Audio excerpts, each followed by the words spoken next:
A very fresh good morning बच्चों। कैसे हो आप लोग? सुबह के 8 बजे हैं और मैं आपका दोस्त सुशील सैनी आपके इस अपने चैनल साइंस दर्शन में आपके साथ। तो ये है हमारा chemistry chapter first matter in our surroundings का लेक्चर नंबर 2 और आज हम करने जा रहे हैं कुछ नई चीज़ें मैटर्स के बारे में।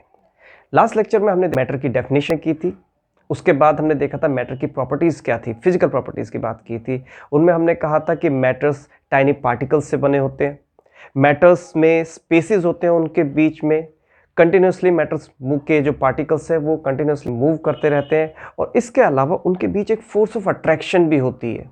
ये सब चीज़ें हमने की थी।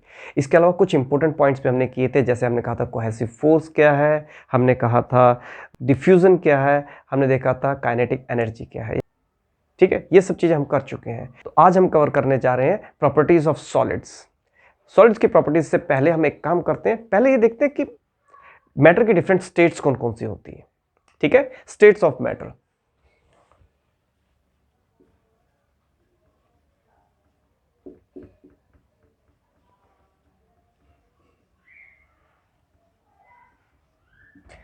मैटर की अगर स्टेट्स के बारे में बात करें तो मैटर को हम 5 टाइप्स के मैटर्स की स्टेट्स होती हैं। Number 1 solid, number 2 liquid,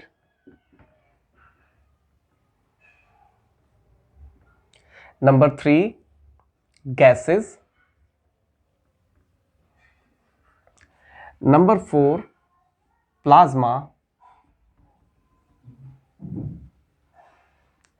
and number 5 boson. ये 5 स्टेट्स होती हैं, जिनमें से ये 2 जो स्टेट्स हैं वो हमारे सिलेबस में नहीं है। तो आज हम करेंगे सॉलिड्स के बारे में, सॉलिड, लिक्विड एंड गैसेस में सिर्फ सॉलिड की प्रॉपर्टीज के बारे में जानेंगे। उससे पहले हम देखते हैं कि कोई मैटर सॉलिड, लिक्विड या गैस होता क्यों है। पहले ये चीज देख लेते हैं। देखिए, सबसे पहले हमने कहा सॉलिड। सॉलिड के बारे में साफ सी बात है, जो उसके पार्टिकल्स हैं, कोई भी उसके जो मॉलिक्यूल्स कह लीजिए, पार्टिकल्स कह लीजिए, उनके बीच में डिफरेंस आपस में एक दूसरे के बहुत कम होता है, यानी कि इंटरमॉलिक्यूलर स्पेस ना के बराबर होता है। इस तरीके से बिल्कुल एक दूसरे के ऊपर होते हैं। अगर हम इनके बीच में अगर इसको किसी कंटेनर में भी ना रखें तब भी वो अपनी उसी शेप में रहेंगे, क्योंकि उनके बीच में फोर्स ऑफ अट्रैक्शन बहुत ज़्यादा है। जितनी ज़्यादा फोर्स ऑफ अट्रैक्शन होगी, यानी कोहेसिव फोर्स ज़्यादा होगी, वो मटेरियल उतना ही सॉलिड होता चला जाएगा। First thing. सेकंड बात करते हैं लिक्विड की। हमने देखा लिक्विड के जो पार्टिकल्स होते हैं या मॉलिक्यूलर जो होते हैं, उनके मॉलिक्यूल्स, उनके बीच में स्पेसेस होते हैं, इस तरीके से गैप होते हैं, यानी कि ये जो गैप्स हैं intermolecular space,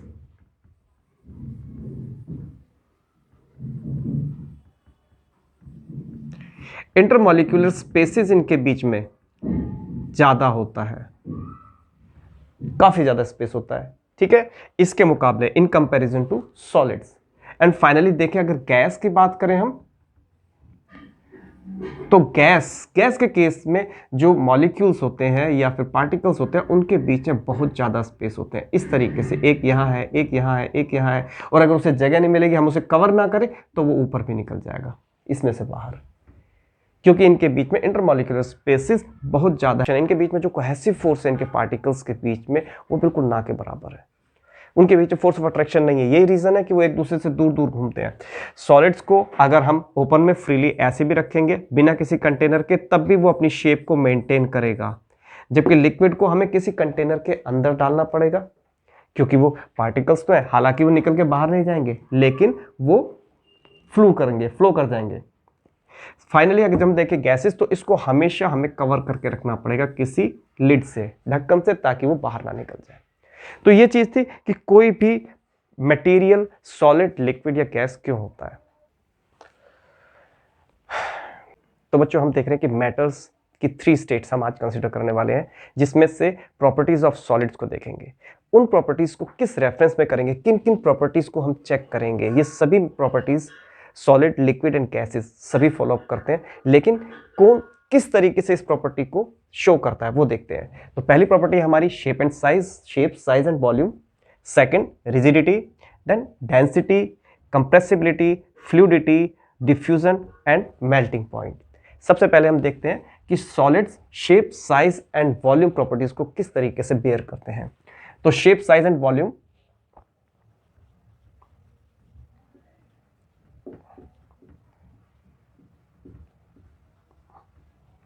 shape, size and volume solids की अगर हम कहें तो सॉलिड्स की शेप, साइज और वॉल्यूम तीनों डेफिनिट होते हैं, यानी कि फिक्स होते हैं।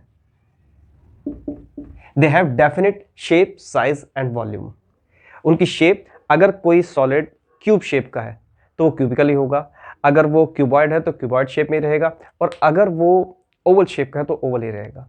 फॉर एग्जाम्पल ये जैसे एक सिलेंड्रिकल शेप में हमारा ये पेन है, मार्कर है, ये मार्कर इसी शेप में ही रहेगा, अपनी डेफिनेट शेप को मेंटेन करेगा। तो ये इसकी हो गई शेप। दूसरी चीज इसका साइज। अगर हम किसी चीज का साइज देखें, कोई भी हमारे पास में सपोज ये इंक है, इंक की डिब्बी, अगर इसको हम देखते हैं कि इंक बॉक्स जो है ये इसी साइज में, इसी इसका जो मेजरमेंट अगर हम लेते हैं तो हम इसकी लेंथ तो नाप सकते हैं, इसकी हम विड्थ भी नाप सकते हैं, तो इसको हम इजीली, और वो उतनी की उतनी ही रहेगी, तो वो भी फिक्स है, यानी डेफिनेट इसका मेजरमेंट होता है साइज का। नेक्स्ट आता है वॉल्यूम। अगर कोई हमारे पास में कोई ऑब्जेक्ट है जो सॉलिड है तो उसका वॉल्यूम फिक्स है, वो चेंज नहीं होगा। अगर हम एक जगह से दूसरी जगह लेके जाएं तब भी चेंज नहीं होगा। अगर टेम्परेचर, अगर हम गर्मियों के टाइम पे चेक करें उसको या फिर विंटर्स में चेक करते हैं तब भी उसका साइज और उसका वॉल्यूम उतना का उतना ही रहेगा। तो यानी कि जो सॉलिड्स हैं उनका शेप, साइज एंड वॉल्यूम तीनों चीजें डेफिनेट है। तो हमने देखा कि जो सॉलिड्स होते हैं उनकी शेप, साइज और वॉल्यूम सेम होते हैं, लेकिन एक क्वेश्चन अराइज होता है। एनसीईआरटी में एक बात पूछी गई है बीच में कि सॉलिड्स को अगर हम ब्रेक करें, अगर हम चाहें, कोशिश करें कि उसको हैमर से हम उसको बीट करें, या फिर उसको हम पुल करने की कोशिश करें, या फिर ड्रॉप करें, तो क्या होगा। अगर क्वेश्चन इस तरीके से आता है, अगर हम देखते हैं इनकी tendency, if we pull, drop और hammer a solid, what happens.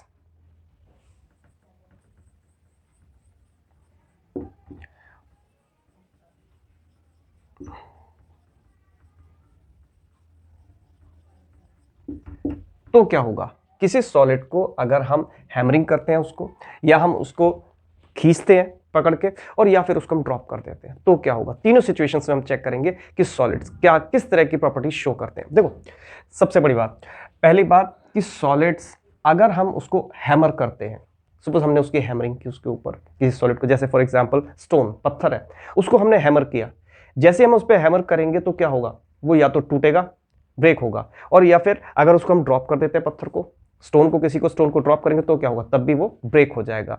इस तरह के सॉलिड्स जो कि ड्रॉप करने पर, हैमरिंग करने पर टूट जाते हैं, उन्हें हम कहते हैं एमॉर्फस सॉलिड्स।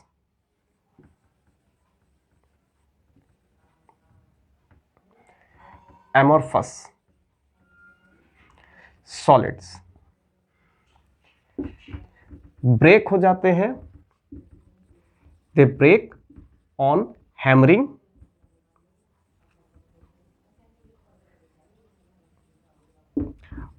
और ड्रॉपिंग। हमने हैमरिंग की और ब्रेक किया, उसको हैमरिंग की और ड्रॉप किया तो वो टूट गए, ऐसे सॉलिड्स को हमने कहा एमॉर्फस सॉलिड, पहली बात। दूसरे सॉलिड, ऐसे सॉलिड जिनको हमने पुल किया, खींचा, हमने खींचा और खींचने के बाद वो लंबे खिंच गए, ठीक है, खिंच जाते हैं, यानी कि तार की फॉर्म में खिंच जाते हैं, एक वायर की शेप में आ जाते हैं, उनको हम कहते हैं ductile solids.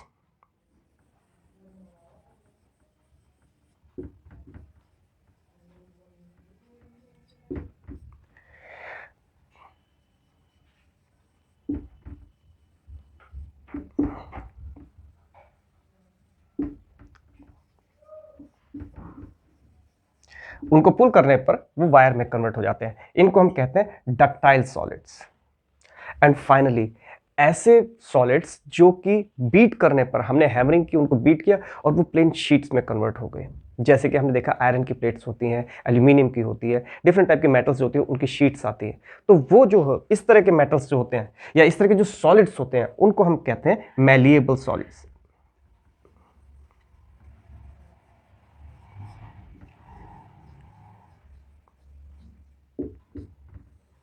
Malleable solids convert into sheets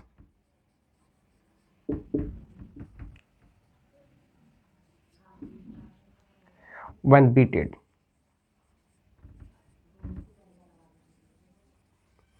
जिस समय हमने उनको पीटा यानी बीट किया हमने हैमर से, तो वो शीट्स में कन्वर्ट हो गए, तो बन गए वो मैलिएबल सॉलिड्स। तो हमने सॉलिड्स देखा तीन तरह के with reference to shape, size and volume. First है हमारा amorphous solid, second ductile solid and finally third malleable solid. तीन तरह का हो गया। अगर हम फर्स्ट प्रॉपर्टी को चेक करते हैं तो हमारी सेकंड प्रॉपर्टी है rigidity. Solids are rigid in nature. Solids are rigid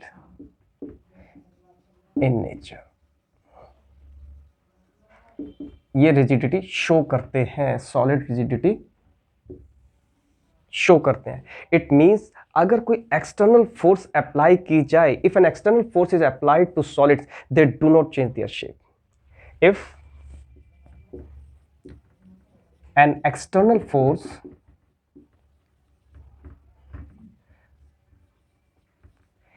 is applied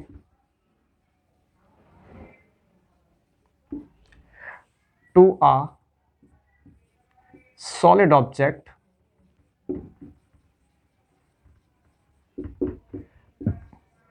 it does not changes its shape।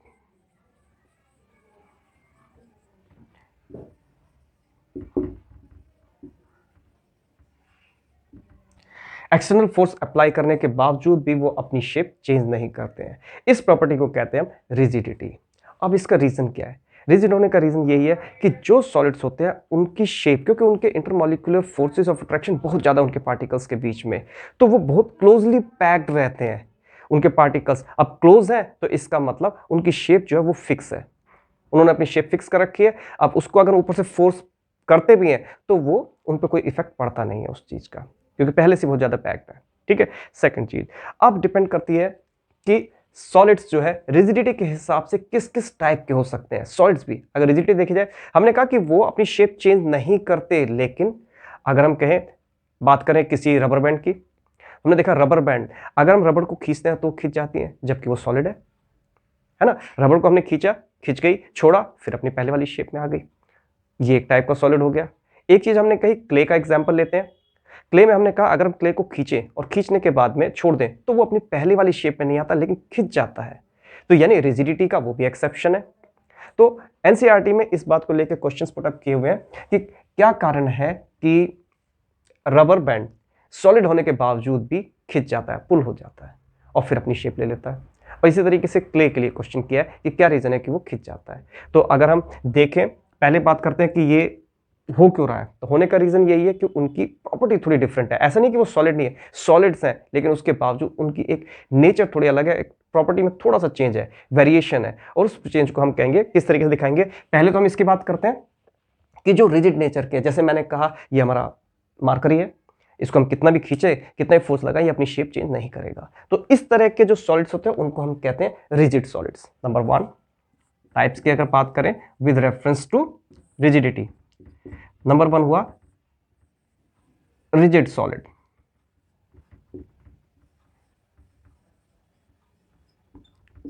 which do not change their shape,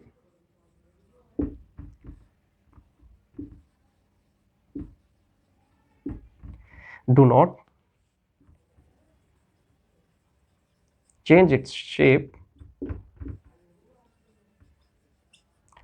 on applying external pressure।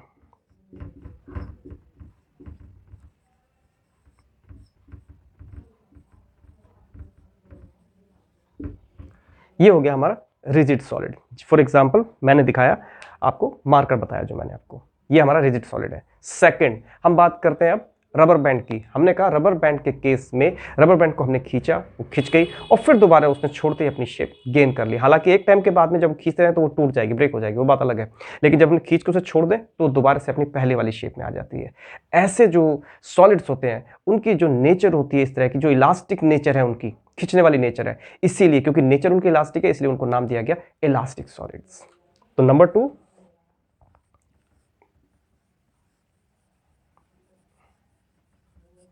Elastic solids. Elastic solid means अगर वो पूछता है क्या कारण है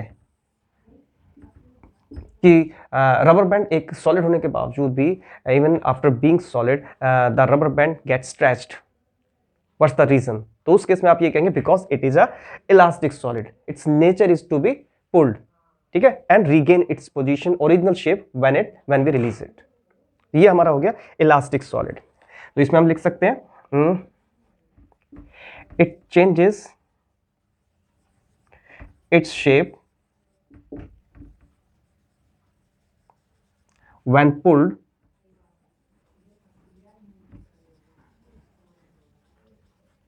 but regains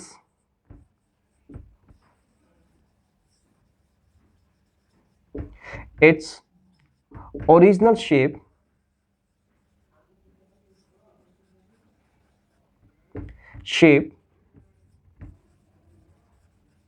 when released। ठीक है, ये हो गया हमारा elastic solid.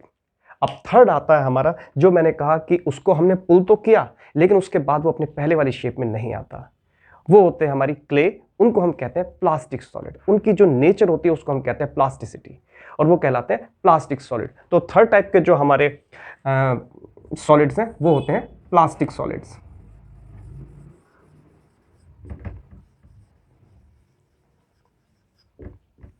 which get stretched on pulling but do not gain their original shape when they are released। ये है हमारे प्लास्टिक सॉलिड। तो ये हमने देखे, उसके रेफरेंस में क्वेश्चन भी हमने 2 किए कि अगर हम इसको स्ट्रेच करते हैं रबर बैंड को तो वो स्ट्रेच हो जाती है लेकिन फिर दोबारा रीगेन कर लेती है, शेप रीगेन कर लेती है, तो इसका रीजन क्या है और ये सॉलिड होने के बावजूद भी ऐसा क्यों करती है। और दूसरा हमने क्ले का देखा। नेक्स्ट पॉइंट आता है हमारा फिर डेंसिटी। तो हमारी थर्ड प्रॉपर्टी है density of solids. Solids have very high densities. Density solids bear very high density।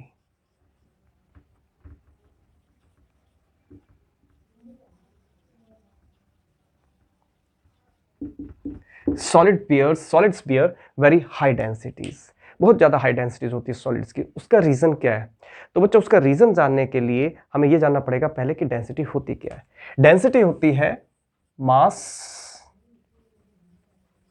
Per unit volume.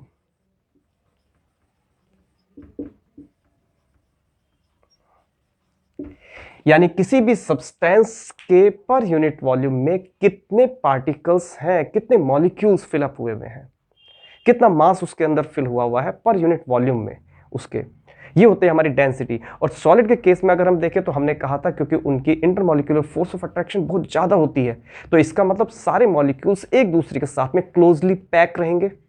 अगर क्लोजली पैक्ड रहेंगे तो इसका मतलब उनके बीच का स्पेस कम होगा और वो बिल्कुल एक दूसरे के साथ सटे रहेंगे, और जितने ज़्यादा सटे रहेंगे वही तो हमारी डेंसिटी है। जो हमने कहा मास पर यूनिट वॉल्यूम, जितने क्लोजली पैक्ड हमारे मटेरियल्स हैं उतने ही ज़्यादा वो सॉलिड्स होंगे। सॉलिड की नेचर ही यही है। हमने कहा सॉलिड की नेचर कि सॉलिड वो होते हैं जिनके जो मॉलिक्यूल्स हैं वो बहुत ज़्यादा क्लोजली पैक्ड रहते हैं। भाई इस तरीके से हमने कहा ये बिल्कुल एक दूसरे के साथ में पैक मिले हुए हैं। कंटेनर के अंदर भी रखते हैं अगर हम तो इस तरीके से बिल्कुल, और कंटेनर में रखने की जरूरत ही नहीं है सॉलिड को, तभी हम कहते हैं सॉलिड को हम किसी भी तरीके से, ये हमारे पास में एक सॉलिड सपोज बॉक्स है तो इसके जो कंटेंट्स होंगे, मान लिया सॉलिड है तो उस केस में इसके कंटेंट्स पूरी तरीके से एक दूसरे के साथ में सटे हुए रहेंगे इस तरीके से। ऐसे ये सब एक दूसरे के साथ में, जब इनके बीच में जगह ही नहीं है बिल्कुल भी तो इसका मतलब क्या है कि इनकी डेंसिटी उतनी ही ज़्यादा होगी। मास पर यूनिट वॉल्यूम, कितना वॉल्यूम भरा हुआ है पर यूनिट में, छोटी सी भी अगर हम यूनिट लेते हैं, इतना बड़ा हिस्सा भी काट के निकालते हैं इसका, तो उस हिस्से में कितना मास है, यानी कितने नंबर ऑफ मॉलिक्यूल्स हैं। तो यहाँ पर नंबर ऑफ मॉलिक्यूल्स बहुत ज़्यादा है छोटी सी जगह में। जितने ज़्यादा क्लोज पार्टिकल्स होंगे मास उतना ज़्यादा होगा, उतनी ही ज़्यादा डेंसिटी होगी। तो इसका मतलब सॉलिड्स होते हैं उनकी डेंसिटी वेरी हाई होती है, बहुत हाई डेंसिटी होती है। ठीक, अब क्वेश्चन एक आता है जो एनसीईआरटी पूछती है कि क्या कारण है कि आइस सॉलिड होने के बावजूद भी वाटर में फ्लोट करती रहती है। ठीक है, क्यों फ्लोट करती है? इसका रीजन ये है कि जो पहली बात तो हम ये जानेंगे कि कोई चीज वाटर में फ्लोट करती क्यों है। वाटर में फ्लोट वही चीज करेगी जिसकी डेंसिटी वाटर से कम होती है। फॉर एग्जाम्पल वुड, लकड़ी है, पानी में डालते हैं तैर जाती है। प्लास्टिक पानी के अंदर तैर जाती है। लेकिन जब हम जैसे हम उसमें आयरन नेल डालते हैं, छोटी सी नेल डालेंगे या एक छोटी सी सुई भी डालेंगे तो पानी के अंदर डूब जाती है। क्यों? क्योंकि जो आयरन है उसकी डेंसिटी वाटर से बहुत ज्यादा है, तो वो डूब जाती है। ठीक है, डिपेंड करता है। हमने केरोसिन ऑयल देखा, अगर हम डालते हैं या हम कोई भी ऑयल, जनरली ऑयल डालते हैं, तो वाटर के ऊपर फ्लोट करने लगता है। क्यों? क्योंकि उसकी डेंसिटी वाटर से कम है। लेकिन जब हम बात करते हैं आइस की, तो आइस की डेंसिटी भी वाटर से क्योंकि बहुत कम है, इसीलिए वो फ्लोट करती रहती है। क्वेश्चन वो ये पूछता है, दो the ice is a solid but it floats on water, why? जबकि उसकी डेंसिटी भी है, सब कुछ है। तो उसका रीजन वही है कि उसकी डेंसिटी कम है। ये रीजन है कि वो क्वेश्चन हमारा ऐसे बनेगा एग्जाम में, ice is a solid but it floats on water.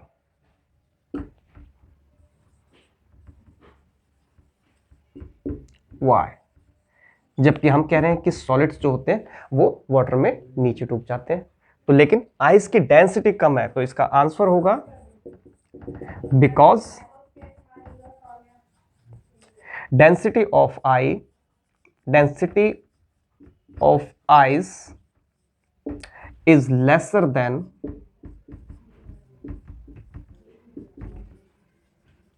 water. Density is lesser than water, तभी वो पानी के अंदर, पानी के ऊपर फ्लोट करती रहती है। ठीक है, ये क्वेश्चन हमारा आता है। इसके बाद में नेक्स्ट प्रॉपर्टी जो हमारी आती है वो है कंप्रेसिबिलिटी। तो नेक्स्ट प्रॉपर्टी है कंप्रेसिबिलिटी। सॉलिड की बात करें तो solid have no compressibility, solid compress नहीं होते हैं। Solids show no compressibility।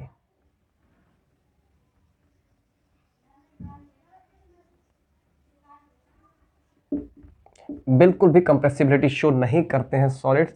क्यों नहीं करते हैं? उसका रीजन वही है, उनके जो मॉलिक्यूल्स हैं, जो पार्टिकल्स हैं, वो क्लोजली पैक्ड है, ऑलरेडी पहले से इतने पैक्ड हैं कि उनके बीच में एयर गैप्स है नहीं। कोहेसिव फोर्स बहुत ज़्यादा है पार्टिकल्स के बीच में, इसलिए बिल्कुल क्लोजली पैक्ड है। उनके बीच में जब एयर गैप्स ही नहीं, बीच में गैप ही नहीं है, अगर कोई भी गैप होगा तभी तो उस चीज़ को आप जब कंप्रेस करोगे तभी तो वो भिजेगी। क्योंकि जब स्पेस ही नहीं है बीच में और जगह ही नहीं है आगे भिजने की, तो ये रीज़न है कि वो नीचे कंप्रेस नहीं हो पाता। लेकिन हर चीज़ का कोई ना कोई एक्सेप्शन भी होता है। कंप्रेसिबिलिटी की बात करें, अगर हम देखते हैं नेक्स्ट, इसका एक्सेप्शन अगर हम लें तो एनसीईआरटी में एक क्वेश्चन आता है, एनसीईआरटी में पेज नंबर 4 पे एक क्वेश्चन पूछा है उसने कि कॉटन के बारे में उसने कही बात कि कॉटन सॉलिड होने के बावजूद भी कंप्रेस क्यों हो जाता है ऑन अप्लाइंग फोर्स। तो क्वेश्चन है इसका, question, cotton is a solid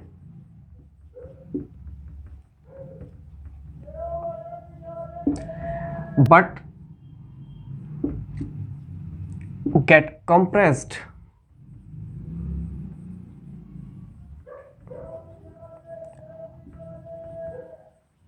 when a force is applied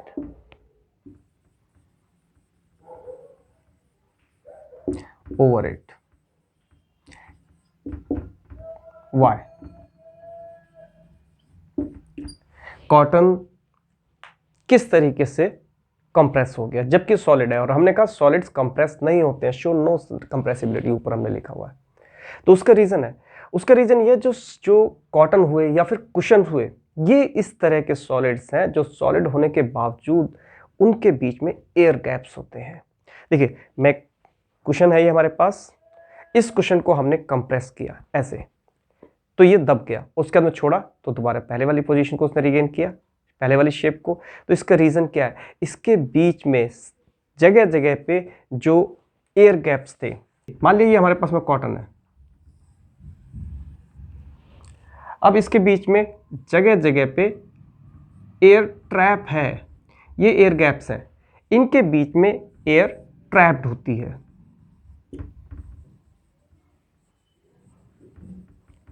और जैसे हम इसके ऊपर कोई फोर्स लगाते हैं, ये एयर बाहर की साइड इस तरीके से एक्सपेल कर जाती है,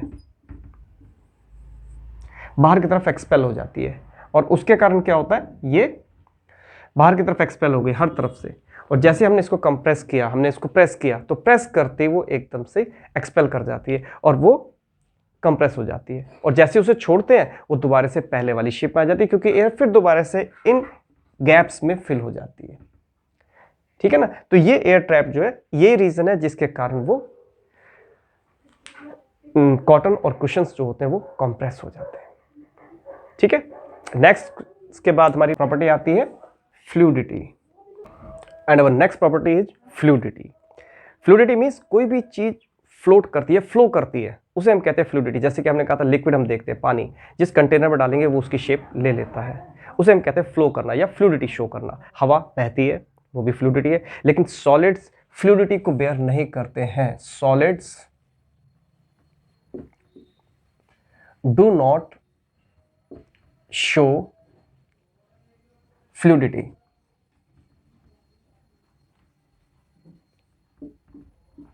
फ्लूइडिटी को शो नहीं करते हैं, और उसका रीजन क्या है? रीजन फिर वही, जो उसके पार्टिकल्स हैं या उसके मॉलिक्यूल्स हैं, उनके बीच में इंटरमॉलिक्यूलर फोर्स ऑफ अट्रैक्शन इतनी ज्यादा है कि उनकी शेप रिजिड हो गई या फिक्स हो गई है। अब अगर फिक्स शेप है तो उसको जरूरत क्या है फ्लो करने की? वो उसी शेप में रहेगा। ठीक है ना? हमने कहा एक लिक्विड था, उसको हम जिस कंटेनर में डालेंगे वो उसी कंटेनर की शेप का हो जाएगा। गोल में डालेंगे उसको पिक्चर में तो वो उसी की शेप का हो जाएगा। लेकिन अगर हमारे पास में कोई सॉलिड चीज है, अगर हम इसमें डाल भी देते हैं तो वैसी की वैसे ही रहेगी। अब एक्सेप्शन इसका ये आता है, जो क्वेश्चन एनसीईआरटी में जो क्वेश्चन पूछा है वो ये है, नेक्स्ट क्वेश्चन वो ये है कि सॉलिड जो शुगर है उसके क्रिस्टल सॉलिड होते हैं, ठीक है, और उसके बावजूद भी हम जिस कंटेनर में डालते हैं वो उसकी शेप में को एक्वायर कर लेते हैं। अब जैसे ये हमने इस तरह का कंटेनर लिया, इसके अंदर हम शुगर क्रिस्टल्स डालें तो इसके अंदर पूरे में फिलअप हो जाते हैं। मैं सर्कुलर बना देता हूं, क्रिस्टल्स को इस तरीके से भर जाते हैं। इसकी जगह मैं गोल में लेता तो उसके अंदर इसी शेप में आ जाते हैं। और जबकि सॉलिड है और हमने कहा वो तो फ्लूट करते नहीं, फिर उन्होंने कंटेनर की शेप कैसे ले ली? क्वेश्चन ये है। तो इसका आंसर ये है कि जो शुगर के क्रिस्टल्स होते हैं उनका साइज बहुत छोटा होता है, बहुत छोटा होता है।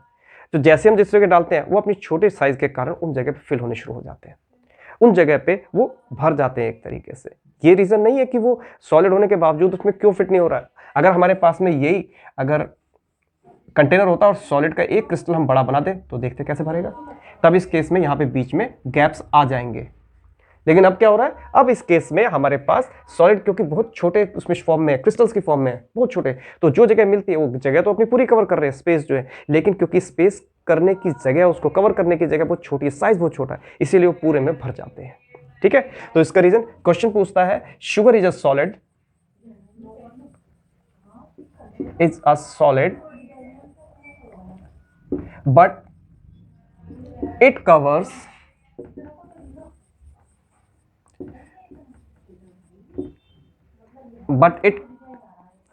its crystals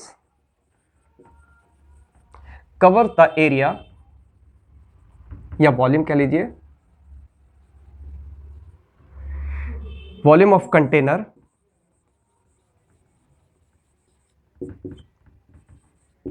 it fills in। Why, जिस कंटेनर में हमने डाला उस कंटेनर के वॉल्यूम को वो फिल कर लेता है, कवर कर लेता है। क्या रीजन है उसका?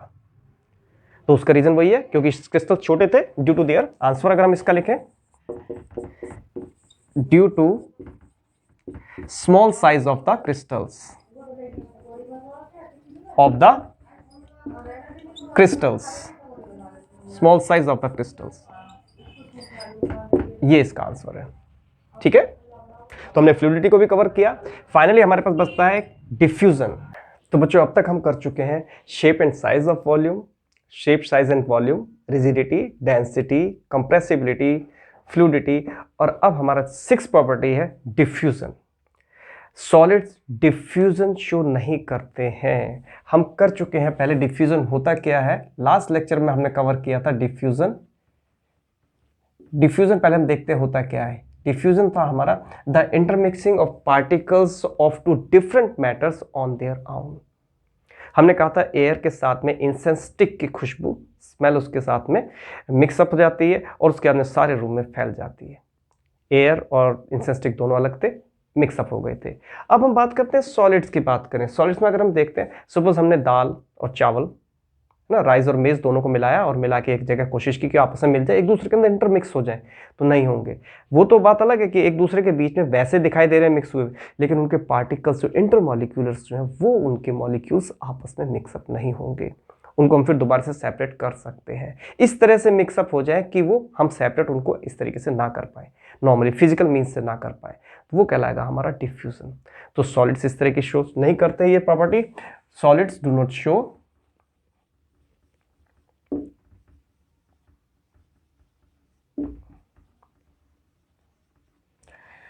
डिफ्यूजन।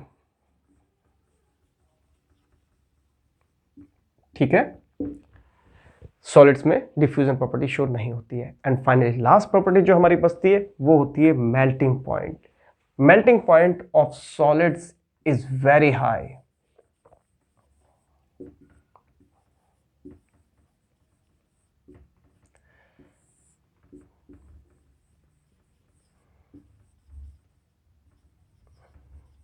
सॉलिड्स का मेल्टिंग पॉइंट बहुत ज़्यादा होता है, वेरी हाई। रीज़न क्या है उसका? रीज़न फिर वही है बच्चों, जो सॉलिड्स होते हैं उनके मॉलिक्यूल्स के बीच में इंटरमॉलिक्यूलर फोर्स ऑफ अट्रैक्शन बहुत ज़्यादा होती है, कोहेसिव फोर्स बहुत ज़्यादा होती है। और वो जो कोहेसिव फोर्स है वो उनको बाइंड करके रखती है, आपस में क्लोजली एक दूसरे के साथ में बाइंड हुए हुए हैं, इस तरीके से बिल्कुल एक दूसरे के साथ में जुड़े हुए हैं। अब इनको हमें जब समय हम मेल्ट करते हैं तो हम क्या करते हैं, हम एक्सटर्नली एनर्जी सप्लाई करते हैं, हम उसको नीचे से हीट करना स्टार्ट करते हैं किसी भी चीज़ को, तो हमने कहा उसको हमने एक्सटर्नली एनर्जी सप्लाई करनी शुरू कर दी, हमने गर्म करना स्टार्ट किया। अब क्या होगा, जो ये मॉलिक्यूल्स हैं, मॉलिक्यूल्स ऑफ सॉलिड, इनको हमें सेपरेट करना पड़ेगा। सेपरेट करने के लिए, क्योंकि इनके बीच में हाई फोर्स ऑफ अट्रैक्शन है, बहुत ज़्यादा है, फोर्स ऑफ अट्रैक्शन बहुत ज़्यादा है इनके बीच में, तो उस फोर्स ऑफ अट्रैक्शन को तोड़ने के लिए एक्सटर्नली हमें हीट सप्लाई करनी पड़ रही है या फिर एनर्जी सप्लाई करनी पड़ रही है। वो एनर्जी सप्लाई करने से क्या होगा, ये हमारे टूटेंगे, लेकिन जब ये क्लोजली बाउंड है, पहले से ही बहुत टाइटली बाउंड है, तो इसका मतलब क्या हुआ कि उनको सेपरेट करने के लिए या उनको काइनेटिक एनर्जी देने के लिए हमें हीट बहुत ज़्यादा सप्लाई करनी पड़ेगी। ठीक है, यानी एनर्जी ज़्यादा सप्लाई करनी पड़ेगी, तो इसका मतलब उनको मेल्ट करने के लिए हमको बहुत ज़्यादा मेहनत करनी पड़ेगी। तो इसीलिए ये रीज़न है कि उनका मेल्टिंग पॉइंट सॉलिड्स का बहुत हाई होता है, वेरी हाई मेल्टिंग पॉइंट। तो बच्चों ये थे हमारी प्रॉपर्टीज ऑफ सॉलिड्स।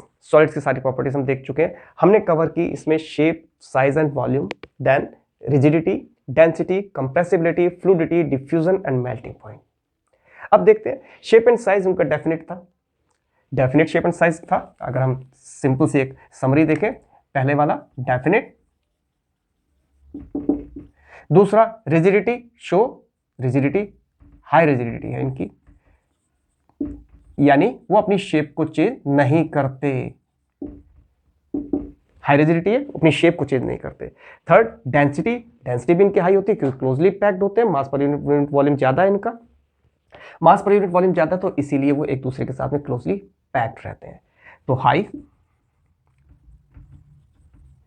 नेक्स्ट आता है फिर कंप्रेसिबिलिटी भी इनकी, तो कंप्रेसिबिलिटी इनकी नील है, नेग्लिजिबल, बिल्कुल भी ना के बराबर है। क्यों? क्योंकि पहले से पैक्ड है, उनको और क्या कंप्रेस करेंगे आप, कंप्रेस कर ही नहीं सकते, तो ये रीजन है कि वो कंप्रेसिबल नहीं होते हैं। लेकिन हमने एक केस देखा था कॉटन का, हमने कहा था कॉटन तो कंप्रेस हो जाती है। क्यों कंप्रेस होती है? क्योंकि उनके बीच में एयर गैप्स थे। वो एयर गैप जब हम प्रेस करते हैं उनमें से एयर एक्सपेल हो जाती है और वो दोबारा से वो कंप्रेस हो जाते हैं। तो कंप्रेसिबिलिटी नील।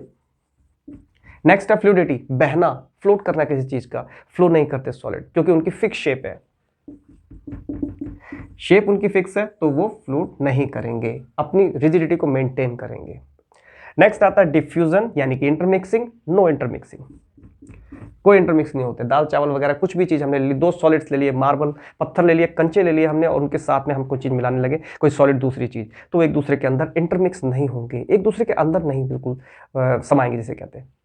एंड फाइनली आता है melting point, very high, very high melting point. क्यों वेरी हाई मेल्टिंग पॉइंट? क्योंकि उनकी intermolecular force of attraction particles के बीच बहुत ज्यादा थी, और इस कारण वो क्या हुआ, एक दूसरे से उनको सेपरेट करने के लिए एक्सटर्नली हमें बहुत ज्यादा एनर्जी सप्लाई करनी पड़ती है उनको काइनेटिक एनर्जी देने के लिए, ताकि वो मूवमेंट करना स्टार्ट करें। और बच्चों, इस लेक्चर से रिलेटेड अगर आपको कोई भी प्रॉब्लम फील होती है, कोई भी आपकी क्वेरी है, तो कमेंट बॉक्स में जरूर डालो। उस समय पता लगता है कि क्या चीज़ है, आपकी प्रॉब्लम्स कहाँ पे है, ताकि उन चीज़ों को हम अच्छी तरीके से समझ के और उनको और अच्छी तरीके से नेक्स्ट टाइम जब वीडियो बनाए तो उन प्रॉब्लम्स को सॉल्व कर सकें। ठीक है, तो पढ़ते रहो, मेहनत करते रहो। All the best.